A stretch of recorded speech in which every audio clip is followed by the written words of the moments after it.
Kas tokis Dominykas Kubilius sulūda ant laužo ir jo šuniukų, tų piktų bukų čikuakų šutvai. Ką jie daro, kam jie reikalingi, kokių paskirtis. Pabandysiu išdėstyti viską kuo aiškiau.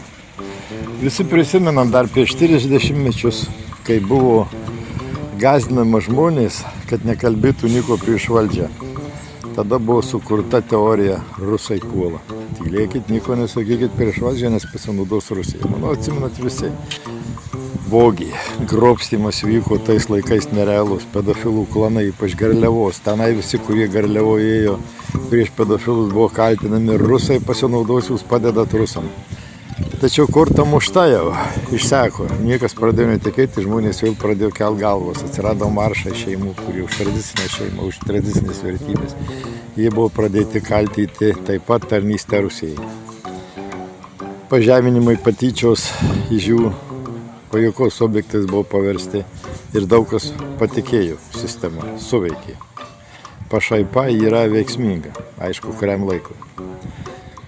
Tačiau ir tai pradėjo atsibaus žmonių, tai perprato, korta vėl mušta. Todėl buvo sukurti tokie, kaip Dominykas Kubilius, kaip Algis Ramanauskas, pederastas moralinis ten.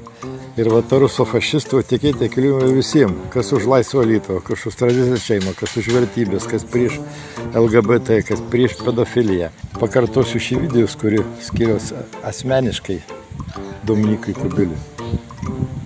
Tu pederastas moralinis, tu suskis, visiškas niekalas, tu ne vyras. Ir visi tie suskiai, kurie su tavimi net ne vyrai. Aš labai norėčiau visus gyvai sutikti. Ir va tas senukas, kurių sakot, bijosi po parką vaikščio tamsiai naktį. Tai bent į Marijampolę atvažiuokit, pasiklausinėkit suskeliai. Mane daug kas pažįsta. Jūs neturit manęs kuom nustebyti, apie išgąsdinimą kalbos nėra. Norėčiau visus gyvai sutikti. Tave, Dominikai, su ta visa šutve pederaščiukų. Jūs už kelių minučių šliaužiuosit ant kilinių, graušit viską, ką apžiūrėsit. Ir galbūt net vienas kitam aš filmuosiu ir kelsiu į YouTube'ą.